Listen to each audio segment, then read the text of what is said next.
네, 오늘 아침에 제가 잠깐 한 곳에 갔다 왔습니다. 어디를 갔다 왔냐면요, 청주에 있는 에덴원이라는 곳을 잠깐 갔다 왔는데요. 거기는 장애인들, 특별히 지적 장애인들과 함께 모여서 예배를 드리고 그들과 함께 사는 그런 공동체 모임이 이 에덴원이라는 곳이 있었습니다. 제가 거기에 저 은사가 계셨는데, 은사께서 1년에 한 번 성탄을 집례를 하기 원하는데 저한테 이제 목회자이니까 와서 해달라고 해서 갔습니다.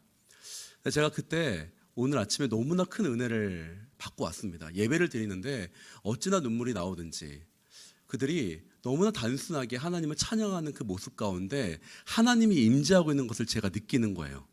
그러니까 내 영이 주체를 못할 만큼 은혜와 기쁨이 넘치더라고요. 세상 사람들은 그들을 보고 장애인이라고 하면서 그들을 배척합니다.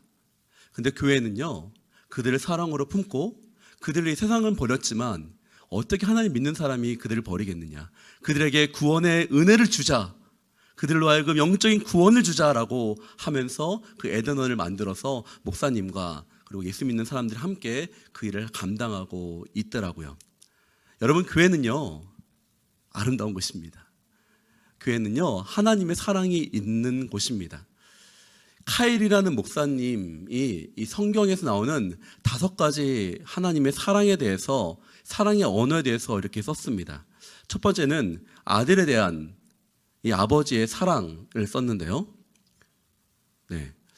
어떤 거냐면 이 아들을 선택하사 아들을 삼고자 하는 하나님의 끝까지 그 끝없는 사랑을 표현하는 것이 성경에 나와 있습니다. 그래서 모든 사람으로 하여금 하나님의 자녀를 삼고 싶으신 것이 우리 하나님 아버지의 마음이시죠. 두 번째는요, 피조물에 대한 하나님의 섭리의 사랑에 관한 것입니다. 그래서 우리가 일반적으로 일반 은총이라고 이야기하는데, 온 세상의 창조주이시며 온 세상을 관리하는 분이시기 때문에 믿는 사람이나 믿지 않는 사람이나 모두에게 동일하게 비가 내리고 동일하게 눈이 내리고, 그리고 모든 사람 똑같이 은혜를 주시는, 믿는 사람뿐만 아니라 모든 믿지 않는 사람까지도 사랑으로 돌보시는 하나님의 사랑이 바로 이 두 번째 사랑입니다. 아무리 타락한 피조물이라 할지라도, 타락한 사람일지라도 사랑하시는 것이 하나님의 사랑이지요. 세 번째는 이 타락한 세상에 구원을 베푸는 사랑입니다.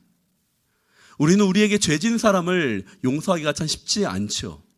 하지만 하나님은요, 이 하나님을 배신한 이 타락한 세상에 대해서도 끝까지 구원을 주기를 원하시는 것이 하나님의 사랑입니다. 그래서 예수를 보내시사 그들을 회복시키는 것이 이 하나님의 세 번째 사랑임을 성경은 말하고 있고요. 네 번째가 바로 택한 자들에 대한 하나님의 특별한 사랑입니다. 이 사랑은 믿는 사람에게만 특별히 주어지는 사랑이죠. 믿지 않는 사람이 아니라 오로지 믿는 사람들에게만 더 주어지는 사랑이 이 네 번째 사랑입니다. 그리고 다섯 번째 사랑은 무엇이냐면 백성들의 순종에 따라 이루어지는 조건적 사랑입니다. 하나님의 사랑이 조건적 사랑도 여러분 있습니다. 특별히 제자들을 부르실 때 나오는데요, 순종하는 자에게만 주어지는 은혜입니다. 대표적인 말씀으로는 신명기 28장에 나오는 말씀들이죠. 신명기 28장에 수많은 복이 나오지만 반드시 거긴 전제 조건이 따르는데, 너희가 내 명령을 지켜 행하면 내가 주겠다라고 하는 것이죠. 들어가도 복을 받고 나가도 복을 받고, 네 멍멍이도 복을 받고 고양이도 복을 받고, 이런 말씀. 근데 그것은 반대 전제 조건이 무엇이냐면 내 명령을 따르면입니다. 예수 그리스도를 믿는 것이 전제 조건이 아니라 예수 그리스도를 믿는 사람들이 하나님의 말씀을 따라 살 때에 주어지는 것이죠. 이건 조건적인 하나님의 사랑도 성경에 나와 있습니다. 그런데 이 하나님의 5가지 사랑이 예수 그리스도를 통해서 크게 2가지로 우리에게 보여지게 되었습니다. 첫 번째는 바로 예수 그리스도가 우리를 위해서 십자가에 달려 돌아가시사 그분에 대한 우리에 대한 그분의 사랑을 확실하게 보여준 사건이 첫 번째 사건이죠. 그래서 예수를 믿으면 누구나 구원을 얻게 되는 특별한 사랑을 보여주셨습니다. 그 두 번째는 이 예수께서 선포하신 바로 이 땅에 임할 하나님의 나라를 이루는 것에 대해서 하나님 말씀하셨습니다. 하나님은 타락한 이 세상을 그대로 두지 않으시고 하나님께 다시 구원하기를 원하셨습니다. 그래서 이미 예수를 믿어서 영혼의 구원 얻은 사람들이 이 땅에서도 지금 우리가 살아가듯이 지금 살아가는 이 삶에서도 승리한 삶, 평안한 삶, 기쁨의 삶을 누리기를 주께서는 원하셨습니다. 그런데 이 땅에 죄가 있다 보니까 끊임없는 이 죄라는 것이 우리 영혼을 올가매고 문화를 오염시키고 그 오염된 문화를 따라 살게 하면서 우리로 하여금 더욱더 어려움에 빠지게 하는 문화로 쫓아가게 만들고 있죠. 근데 그 악의 열매를, 악의 사슬을 끊어버리고 우리로 하여금 정말 하나님이 원하시는 질서와 하나님이 원하시는 방향대로 살아가게끔 이끌어주시는 것이 바로 하나님의 나라를 만드는 것입니다. 그래서 예수님께서는요, 우리의 영혼을 구원하실 뿐만 아니라 지금 우리의 삶에서도 삶의 구원을 누리게 하시는 분이 바로 우리 예수 그리스도가 원하시는 바입니다. 여러분, 예수님 믿으십시오. 예수 믿으십시오. 우리의 영혼의 구원은 어떨 것입니다. 여러분, 우리가 예수를 믿지 않는다면 우리는 멸망에 빠질 것입니다. 우리는 지옥에 갈 것입니다. 성경에서 명확하게 말씀하고 있는 것입니다. 그런데 놀랍게도 우리가 예수 그리스도를 믿을 때에 단지 영혼의 구원할 뿐만 아니라 우리의 삶에서도 진정한 축복된 승리의 삶을 주시겠다라는 것이 하나님의 놀라운 약속인 것입니다. 그것을 잘 보여준 사건이 바로 출애굽 사건입니다. 이스라엘 백성들이 전적으로 하나님의 은혜로 인해서 모세라는 사람을 통해서 애굽으로부터 탈출을 하게 됩니다. 구원을 받게 되죠. 근데 그때 보시면 그것은 온전히 하나님의 은혜로 일어난 사건입니다. 이스라엘 백성들이 잘한 것이나 그분들이 요청한 것이나 그 사람들이 뭔가 특별한 것이 있어서 구원을 받은 것이 아니라 전적으로 하나님이 선택하시고 전적으로 하나님께서 원하셔서 그들을 백성을 삼아 주십니다. 그리고 그들로 하여금 비전을 보여주시죠. 어떤 비전을 보여주시냐면 가나안 땅으로 가라. 내가 너희를 위한 땅을 준비했다. 그 땅을 찾아라 라는 비전을 보여주십니다. 구원받은 사람에게 비전과 삶의 목적이 생긴 것입니다. 그런데 이 가나안 땅이 주어지는 것은요, 좀 이전에 구원받은 것과는 좀 다릅니다. 무엇이냐면요, 이 가나안 땅은 믿는 사람들에게 주어지는 것이 아니라 순종하는 자에게 주어지는 것이라는 것입니다. 순종하는 자에게 주어지는 조건적인 사랑이라는 것입니다. 그래서 우리는 이 부분을 명확하게 알아내는 것입니다. 믿는 사람들에게는 두 가지가 순서대로 일어나는데요, 하나는 구원의 기쁨이 이루어진다라는 것이고, 두 번째가 순종하는 자에게 삶의 목적이 성취되는 일이 일어나게 된다라는 것입니다. 하나님은 분명히 모든 구원받은 자에게 각자의 가나안 땅을 주실 것으로 약속해 주셨습니다. 그름을 통해서 그 가나안이란 땅이 오염되고 썩어지고 하나님의 뜻을 잊지 않는 그 더러운 곳을 믿는 사람이 그곳에 가서 더러운 것들을 제거해버리고 하나님의 나라를 그 땅 가운데 세우며 거룩하고 정결한 땅으로 만들기를 원하는 것이 하나님의 구원의 진정한 두 번째 목적이라는 것입니다. 이것이 바로 부르심이에요. 이것이 부르심입니다. 우리가 콜링이라고 말하는 부르심은요, 목사가 되라는 것이 아니고 바로 여러분의 삶 가운데 자리에서 각자에게 있는 가나안 땅을 하나님의 영역으로 바꾸라는 각자의 명령이 바로 하나님의 부르심인 것이고, 그것이 바로 여러분을 구원하신 하나님의 목적인 것입니다. 그럼을 통해서 나를 통하여서 내가 있는 그곳이 하나님의 기쁨이 넘치고 내가 있는 그곳이 평강이 넘치며 내가 있는 곳마다, 내가 가는 곳마다 하나님의 사랑이 흘러가게 되는 것, 그것이 바로 주님이 우리를 구원하신 또 하나의 이유인 것입니다.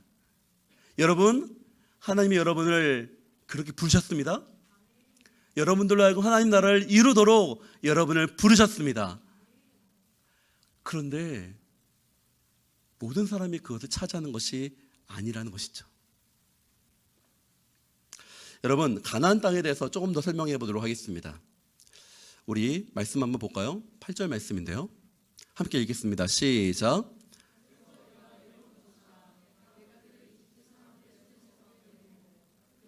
그들을 이끌어내요.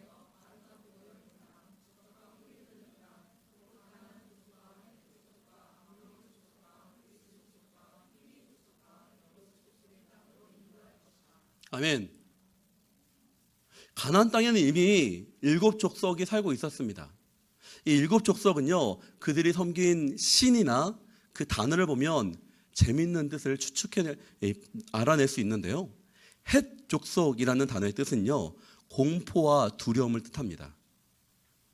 그리고요, 기르가스 족속이라는 것은요, 혼돈과 무질서라는 단어를 뜻하고요. 아모리 족속은요, 교만 또는 교육으로 해석할 수 있습니다. 가나안 족속은요, 낮은 자존감, 경제적 유익이라고 해석해 줄 수 있고요. 브리스 족속은요, 미움, 신경질이라고 해석해 줄 수 있고요. 히위 족속은요, 축제, 향락, 쾌락주의. 그리고 여부스라는 것은요, 질밥다라는 뜻으로 억압, 증오, 원망, 불평, 이렇게 해석할 수 있습니다. 그들이 섬기는 신이 바로 이런 것들 주관하는 신이었기 때문이죠.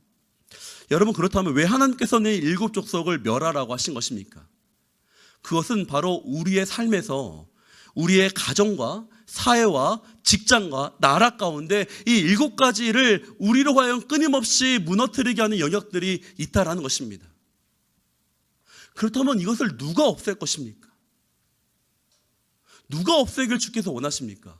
주님이 그를 직접 없앨 수 있으십니까? 네, 가능합니다. 하나님이 없앨 수 있으세요. 그런데 하나님께서는 그렇게 하지 않으시죠. 하나님은요, 놀랍게 우리에게 그 일을 하라고 하십니다. 너희 믿는 자들이 그곳에 가서 싸워서 이겨서 쟁취하라. 너희 가정 가운데 미움이 있느냐? 너희 가정 가운데 두려움이 있느냐? 너희 마음 가운데 억압이 있느냐? 낮은 자존감이 있느냐? 경제적 어려움으로 짓누르는 것이 있느냐? 너희 가정과 직장 가운데 싸움이 있느냐? 질투가 있느냐? 네가 그 자리에서 가서 기도하며 하나님 나라를 구할 때에 그곳에 하나님 나라를 이루게 하는 것이 바로 하나님의 뜻이라는 것입니다. 여러분, 그것이 하나님이 우리에게 향한 놀라운 계획입니다. 그것이 놀라운 우리를 향한 큰 뜻입니다.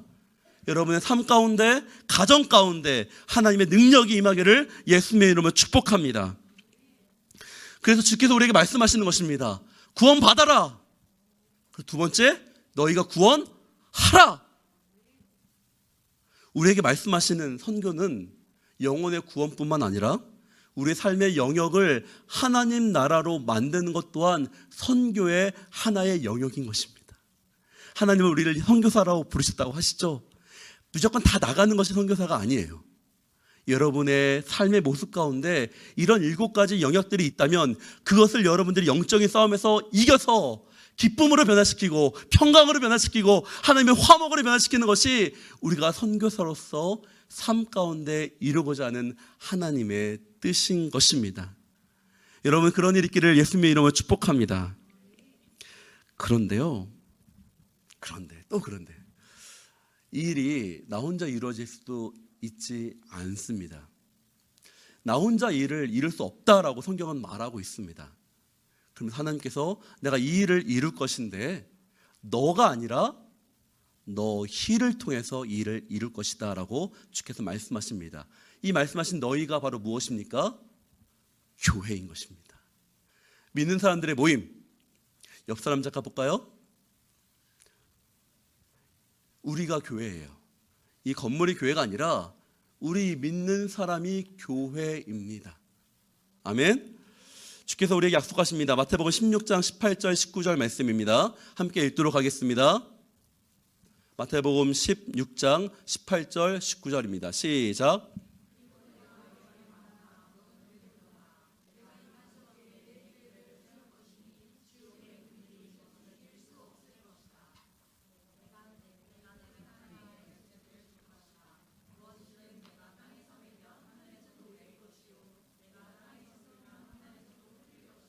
맞습니다.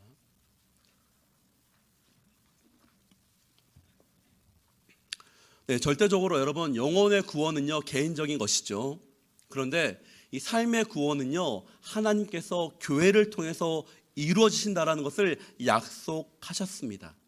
그리고 사실 이 영혼의 구원까지도 결국 교회를 통해서 이루어지는 것이니 이 교회라는 것이 하나님의 눈길 가운데 하나님의 뜻 가운데 너무나 중요한 것임을 여러분들을 오늘 말씀을 통해서 알 수 있을 것입니다. 그러면서 오늘 말씀을 봐야 되는 것입니다. 오늘 말씀 본문은요 이 교회가 처음 시작하는 말씀입니다. 예수님이 승천하신 이후에 이 11명의 사도들과 120명의 제자들이 모여서 한 명의 사도를 더 뽑으려고 하는 장면이 오늘의 말씀입니다. 교회가 시작될 때에 성경에 쓰여진 대로 하나님이 이미 예언하신 대로 한 명의 사람이 빌 것을 주께서 알고 계시고 이 교회로 하여금 완전하게 하나 되게 하시면서 시작할 수 있도록 주께서는 이미 성경 가운데 예언하시면서 한 명을 더 뽑게 되는 장면이 오늘 말씀이죠. 그래서 하나님께서는요 사도들과 11명의 사도들과 함께 나머지 120명의 제자들 중에서 한 명을 더 뽑기로 결정하는데요, 한 마음을 통해서 기도하고요, 결국 주님이 예비해 두신 한 사람을 뽑기 위해서 기도합니다. 열심히 기도합니다. 기도하고 2명을 추천합니다. 자, 기도할 때 갑자기 뿅 하고 한 사람이 떠오르는 게 아니라 하나님께서 이 우리 심령 안에 주신 사람들 가운데 인정함을 이해해 주시는 거예요. 그래서 2명을 사람들이 뽑습니다. 그리고 그 2명 중에 3명을 제비뽑기로 뽑죠. 제비뽑기로 뽑는다는 것이 신학적으로 옳다라는 것이 아닙니다. 이때만 유일하게 한 번 있었고요. 그 다음에는 그런 일이 일어나지 않았습니다. 근데 중요한 것은 이 바로 하나님이 사람을 뽑기 위해서 이들이 기도했고 한 마음으로 함께 모여서 기도함으로써 뽑힌 사람이 바로 마띠아라는 사람입니다. 이 마띠아라는 뜻은요 하나님의 선물이라는 뜻이 있습니다. 하나님의 선물로서 이제 이 마띠아를 통해서 12명의 사도가 온전히 세워지게 되고 최초의 교회가 시작되게 된 것입니다. 물론 문헌적으로나 형태적으로 보여지는 최초의 교회는 예루살렘 교회입니다.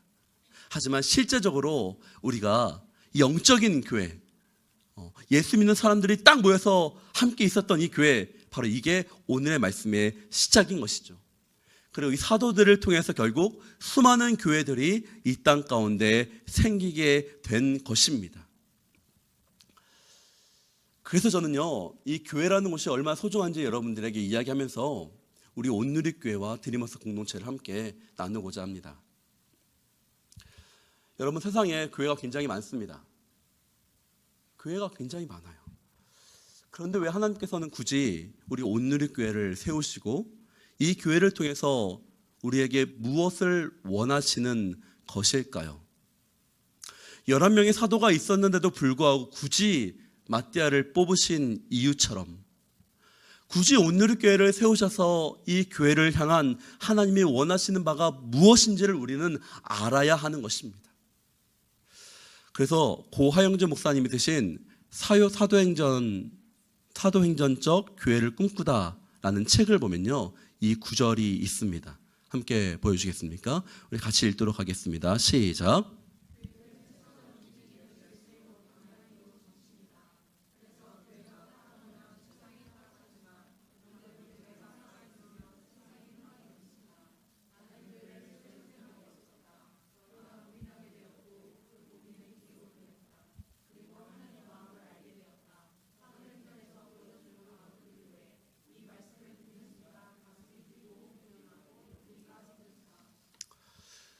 온누리교회는요 사도행전에서 보여주신 그 교회를 꿈꾸면서 세워진 교회입니다. 그렇다면 사도행전에서 꿈꾼 교회의 중심은 무엇일까요? 바로 성령입니다.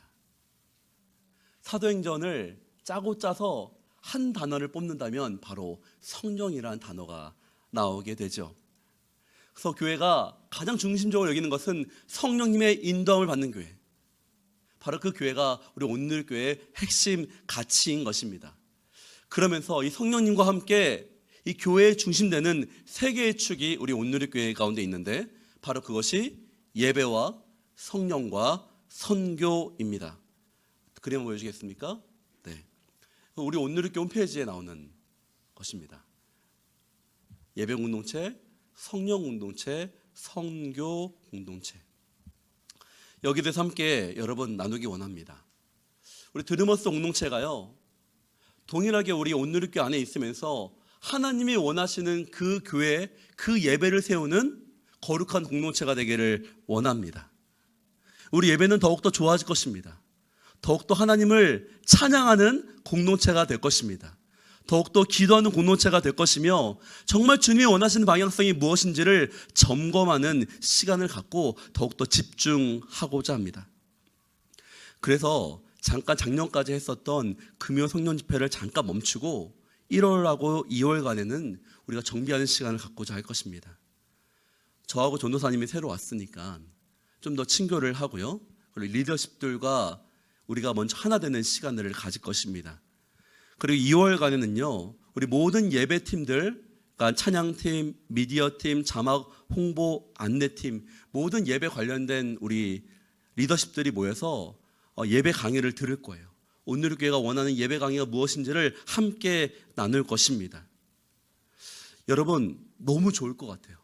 너무 행복할 것 같아요. 이 하나님의 예배를 같이 세운다는 것은요, 굉장히 흥분되는 일입니다.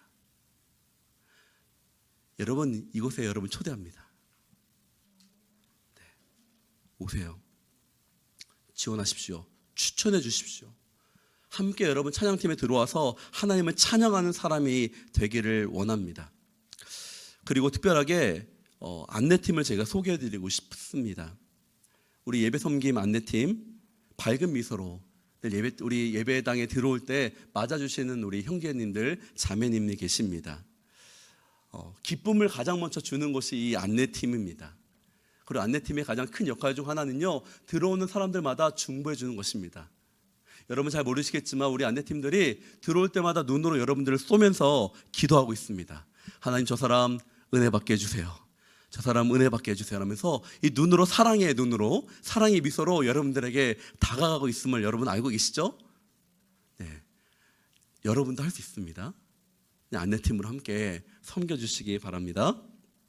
그리고요, 우리 저기 뒤에 미디어, 자막, 홍보팀이 있습니다. 여러분 잘 모르시겠지만 여러분 지금도 저 뒤에서 보이지 않게 섬기시고 계신 분이 있어요. 찬양을 부르고 싶어도 기쁘게 찬양 부르지 못합니다. 혹시나 틀릴까 봐 조마조마한 마음으로. 그런데 여러분, 여기서 배울 수 있는 게 있습니다. 뭐냐면 낮은 마음이에요. 낮은 마음, 겸손한 마음을 배울 수 있습니다. 여러분 가운데 혹시 주님이 올해 낮은 마음에 대해서 말씀하신 분이 있다면, 겸손에 대한 말씀하신 분이 있다면, 설사 자기가 컴퓨터를 잘 못한다 할지라도 기쁘게 자원하십시오. 저 미디어팀에서 함께 여러분 낮은 마음으로 섬길 수가 있을 것입니다. 잘 못하면 배우면 됩니다. 그런데 혼자 할 수 없습니다. 그러니까요, 함께 섬겨주시기를 바랍니다. 제가 아까 말씀드렸지만 찬양팀이 있습니다. 기존에 찬양팀 섬겼던 분들 다시 들어오십시오. 찬양을 해야지 여러분 영이 삽니다. 네. 찬양을 위해서 부르심 받은 사람은요, 찬양하지 않으면 영성이 떨어져요. 어쩔 수 없어요. 그렇게 부르심 받았으니까. 도망가고 싶어도 도망가지 마십시오. 의미 없어요. 결국 돌아오게 돼 있어요. 하루라도 빨리 주님께 돌아오십시오. 그러면 여러분 영이 삽니다. 단 제가 바라는 것은요, 많이 있으면 좋겠어요. 많이 있어야 됩니다. 그래야지 함께 우리가 돌아가면서 할 수 있지 않겠습니까? 그럴 때에 예배자들이 모일 때 깊은 예배로 가게 될 것입니다. 여러분 와서 함께 찬양합시다. 두 번째, 우리는 성령 공동체가 될 것입니다. 성경에서는요, 이 성령이 두 가지의 성령으로 나옵니다. 하나는요, 내주하시는 성령님이시고요, 하나는 임하시는 성령님으로 두 성령님이 나오시는데요. 특별히 임재하신 성도님, 그러니까 매일매일의 성령님의 임재를 느끼기 위해서 우리 온누리교회와 우리 드리머스는 무엇을 하냐면요, 큐티를 합니다. 우리의 가장 기본은 큐티입니다. 여러분, 큐티를 할 때 매일매일 가운데 하나님 말씀을 들음으로써 우리 영이 살아나게 됩니다. 근데 혹시 여러분 가운데 아직 큐티 강의를 못 들으셨다면 걱정하지 마십시오. 큐티 강의가 준비되어 있습니다. 그래서 함께 우리 큐티 강의를 들어야지 진짜 큐티가 어떻게 하는지를 알아야지 제대로 된 큐티를 할 수 있지 않겠습니까? 그래서 우리가 여러분들을 보호하기 위해서 큐티 강의를 들으신 분들을 한해서 큐티 모임을 할 수 있도록 우리가 열어드릴 예정에 있습니다. 그래서 청년들 중에서 큐티를 원하시는 분들은 우리 양육 임시를 통해서 제공될 큐티 교육을 받고 큐티 소그룹을 만들고 직장이나 여러분 친구들과 함께 큐티 모임을 함으로써 건강한 영성, 그 안에서 말하시는 성령님의 뜻을 배우기를 축복합니다. 그리고 성경을 알아야겠죠. 성경을 깊이 알아야 되기 때문에 3월부터 우리는 온누리 가스펠 프로젝트를 함께 시작할 예정입니다. 그러니까 지금보다 더 깊이 나아가는 성경 공부입니다. 표면적인 성경 공부를 넘어서서 좀 더 깊은 성경을 알고 싶은 분들은 반드시 이 성경 공부 가운데 들어오시기 바랍니다. 그러면서 여러분들에게 한 가지 주의점을 좀 말씀드리고 싶습니다. 요즘에 대전에서 이단들이 참 많습니다. 우리는 끊임없이 경계하고요, 거기에 대해서 선한 싸움을 싸워야 됩니다. 그래서 여러분들에게 제가 정해드립니다. 교회 밖에서 이루어지는 성경 공부나 모임에 참여하고 싶으면 교육자한테 말씀하시고 참여하시기를 바랍니다. 저희는 여러분들이 성장하기 원합니다. 여러분들 다른 교회 가셔서 다른 집회 가셔서 더 영적으로 충만할 수 있다면 그렇게 보내드릴 마음이 충분히 있습니다. 단 여러분들이 혹시나 나쁜 게임에 속아서 넘어갈까 저희한테 말하고 가기를 바랍니다. 혹시 여러분들 그러진 않겠지만 여러분 혹시 만난 사람들 가운데 다른 사람한테 이야기하지 말라고 하면서 하는 성경 공부가 있다면 반드시 저희한테 말씀해 주십시오. 그리고 다른 곳에서 교회가 허락되지 않는 곳에서 이루어지는 성경 공부는 허락하지 않겠습니다. 그래서 여러분들을 도와주기 위함입니다. 하고 싶다면 말하고 하세요. 밝은 곳에서 이루어지는 것이 올바른 성경 공부이기 때문입니다. 밝은 건강한 교육이 우리를 진리로 이끌음을 여러분 기억하시기를 축복합니다. 또 하나는 기도라고 제가 말씀드렸죠. 우리 리더십들은 금요일마다 모여서 기도할 것입니다. 우리 금요일날 함께 기도했는데요, 참 좋더라고요. 우리 리더십들이 먼저 함께 금요일날 모여서 기도할 거고요, 우리 모든 찬양팀들은 토요일날 모여서 함께 기도할 것입니다. 그리고 우리 예배에 참여하는 모든 성도들은 예배 시간 15분 전부터 함께 나와서 기도할 수 있습니다. 여러분, 예배는요 2시 반에 시작이 아니라 2시 15분에 시작한다고 생각하고 오셔서 기도하십시다. 우리 기도로 나아갑시다. 여러분들의 놀라운 은혜와 기쁨이 있을 것입니다. 기도를 더 원하시는 분이 계십니까? 새벽 기도가 우리에게 준비되어 있습니다. 아멘. 네, 주여. 40일 새벽 기도가 이제 일주일 남았죠. 일주일만 잘해도 마지막까지 했다라고 할 수 있습니다. 여러분, 나머지 남은 일주일간입니다. 마지막 일주일을 청년들 하나님께 드려보십시오. 물론 예배 후에 출근하는 것이 쉽지 않을 것입니다. 네, 쉽지 않아요. 하지만 가치 있는 일입니다. 한번 여러분 가치 있는 시간을 가지십시오. 그리고 새벽기도 후에 5층에 가서 함께 교제하고 하루 시작해 보면 어떨까요?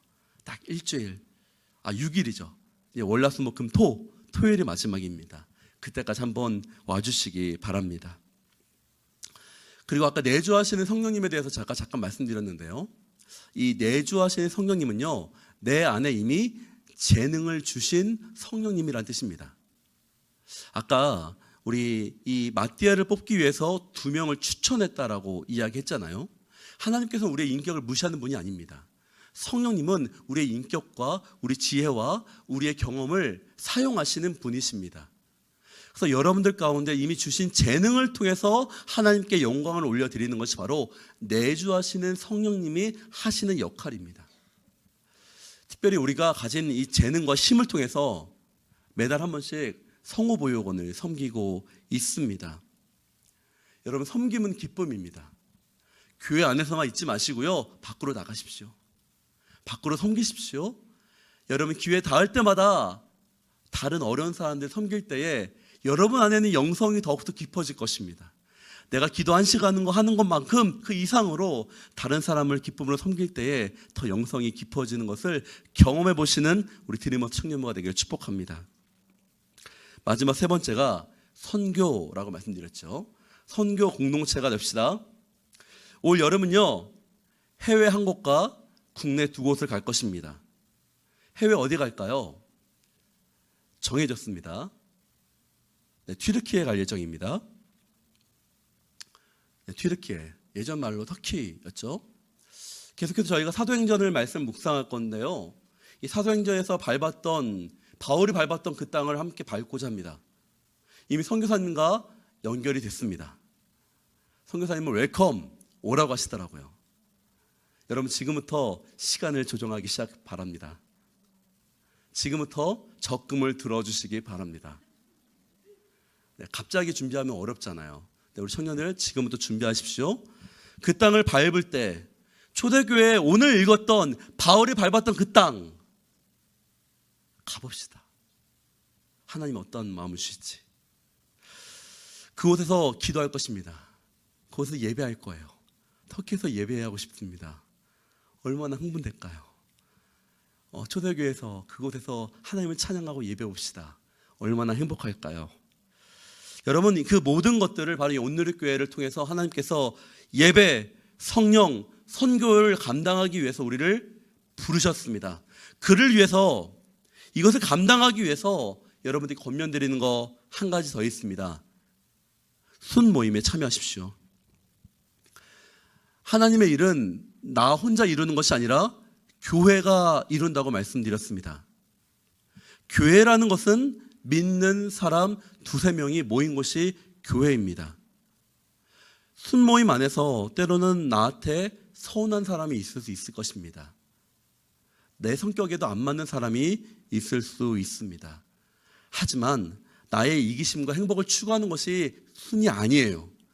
순은요, 이 예배는 하나님의 나라를 꿈꾸는 곳입니다. 이 순을 통해서, 이 교회를 통해서 하나님의 영광이 드러나는 것을 경험하시는 여러분 되기를 축복합니다. 그리고요, 1대1 하십시오. 혹시 아직도 1대1을 안 하신 분 계십니까? 기쁨으로 하십시오. 너무 재밌습니다. 제가 충격적인 이야기 해드릴까요? 제가 목사잖아요. 목사입니다. 목사로서 이제 온누리교회 딱 왔습니다. 온누리교회 목사를 임명합니다. 네 하고 딱 기쁨으로 왔는데요, 저한테 세 가지 교육 받으라는 거예요. 그리고 두 번째가 1대1 교육 받으라는 겁니다. 1대1 교육이면 제가 대학생 때 저 나름대로 그래도 소그룹장으로 제가 1대1 많이 가르쳤거든요. 근데 저한테 1대1을 받으라는 겁니다. 그래서요, 열심히 동반전 교육 16주를 1년 동안 열심히 받고, 네, 그리고 나서 매년마다 한 명씩 1대1을 가르쳤습니다. 그런데요, 기쁘더라고요. 좋더라고요. 1대1은요, 나를 위해서 받는 거지만, 다른 사람을 위해서 해주는 것이지만 나를 위해서 받는 놀라운 은혜가 있습니다. 여러분, 1대1을 받든지 하시든지 양육자 과정을 밟든지, 그러므로서 여러분 영성이 더 깊어지는 경험을 하시기를 축복합니다. 말씀을 마무리합니다. 드리머스에 대한 올해 1년을 제가 이 단어들로 한번 정리해 보았습니다. 보여주시겠습니까? 네, D부터 시작하는 거예요. 됐나요 혹시? 제가 읽어드릴게요. 자, 드리머스라는 단어를요, 곰곰이 생각해봤습니다. 이 드리머스라는 단어로 뭔가 멋있게 말씀할 수 있는 게 있을까? 할렐루야, 감사합니다. 네. 우리 드리머스 공동체 통해서 첫 번째가요, dream, 꿈을 꾸길 원합니다. 꿈을 꿀 것입니다. 꿀 거예요. 비전을 갖는 여러분들 축복합니다. 그리고 리퍼런스, 우리가 회개할 것입니다. 회개하고 거룩한 공동체가 될 것입니다. 세 번째가 엣지죠, 엣지. 제가 왜 이 단어를 선택했냐면요, 올해 우리 드리머스 청년부의 주제가요, 잠언 12장 17절 말씀입니다. 철이 철을 날카롭게 하는 것 같이 사람의 그 친구의 얼굴을 빛나게 하느니라. 사람과 사람이 계속 만나는 모임을 많이 만들 거예요. 그래서 하나님이 역사하시도록 할 것입니다. 여러분, 엣지 있는 삶을 삽시다, 우리. 네. 여러분이 옆에 사람을 더욱더 이 날카로움은 그 날카로움이 아닌 거 아시죠? 찔러서 나가 떨어지게 하는 게 아니라 더욱더 여러분의 신앙을 날카롭게 해서 영적인 승리를 가져다주는 그런 엣지 있는 삶을 살 것입니다. 액션, 말만 하는 것이 아니라 직접 나가서 행함으로 보여주는 공동체가 될 것입니다. 미션, 우리 나가야 되겠죠? 선교하는 자가 될 것입니다. 가까이 있는 직장에서 또는 나가서 해외에서 국내에서 하나님 나라를 선포하는 우리 드리머스 청년부가 될 것입니다. 그리고 이는 뭐죠? 다시 크게 읽겠습니다. 시작. 이 굉장히 중요하죠. 너무나 중요한 것입니다. 하나님의 교회 가운데 교회를 구성하는 것 중에서 먹는 게 있습니다. 이 말씀 뭘까요? 교제죠, 교제. 네, 하나님께 예배하는 것만큼 여러분 옆에 있는 사람과 함께 깊은 교제를 함께 나눌 것입니다. 그리고 리커버리, 회복이 있을 것입니다. 우리 안에 상처 있는 사람들 회복될 것입니다. 마음가운데 외로운 분들 평안을 얻게 될 것입니다. 기도하고 있는 제목들 하나님을 더욱더 깊이 경험하시면서 주님 안에서 그것이 해결될 것입니다. 그리고요, 마지막은 send, 보낸다는데 사실 여기다 제가 뒤에다가 한 단어를 넣었다가 뺐어요. 뭐였냐면요, love예요, love. 사랑을 보내는 공동체가 되기를 바랍니다. 사랑을 표현하세요. 사랑은요, 절대 표현하지 않으면 몰라요. 옆 사람한테 우리 잠깐만요, 이성 간에는 안 되고요. 아니다, 괜찮아요. 이렇게 얘기합시다. 주 안에서 사랑하겠습니다. 주 안에서 옆 사람 보고 얘기합시다. 주 안에서 사랑합니다. 네. 사랑을 표현하십시오. 사랑을 말하십시오. 그것이 건강한 공동체가 될 것입니다. 그래서 우리가 이거 하기로 했잖아요. 그렇죠? 계속 끊임없이 우리가 사랑을 보여줌으로써 진정한 사랑 공동체를 축복합니다. 그러면서 이거는 제가 한 가지 여러분들에게 말씀드리겠습니다. 우리 안에서 커플들이 많이 일어나길 축복합니다. 아멘이 있어야 됩니다, 여러분. 자, 커플이 일어나기를 축복합니다. 그런데요, 반드시 교역자한테 알려주시길 바랍니다. 그냥 저한테만 알려주세요. 장도 전도사님하고. 그 이유는요, 빛 가운데서 여러분 사귀길 바랍니다. 그냥 절대 얘기 안 할게요. 저한테만 얘기하세요. 그래서 A라는 사람이 저한테 얘기했는데 B랑 사귄다고 했는데 누가 B랑 사귄다고 하면 말이 안 되겠죠. 그것 때문에 그런 거니까 그냥 사귀고 있습니다, 누구하고 사귀고 있어요 까지만 말하면 좋겠습니다. 그래서 우리가 여러분들을 보호할 수 있도록, 하지만 건강하게 사귈 수 있도록 여러분 제가 축복하겠습니다. 특별히 저희 멘토님들이 올해 들어오시게 됐는데요, 멘토님들 중에서 3가정이 우리 교회 청년부 커플 출신이에요. 일부러 모셨습니다. 어마어마하죠. 그 CC의 은혜가 흘러갈 수 있도록 제가 계속 기도하겠습니다. 말씀을 마치고자 합니다. 여러분 축복합니다. 올 한 해를 기대합니다. 하나님 우리 교회에 향한 그 성령과 선교와 이 예배의 은혜가 우리에게 모두 있기를 함께 축복하겠습니다.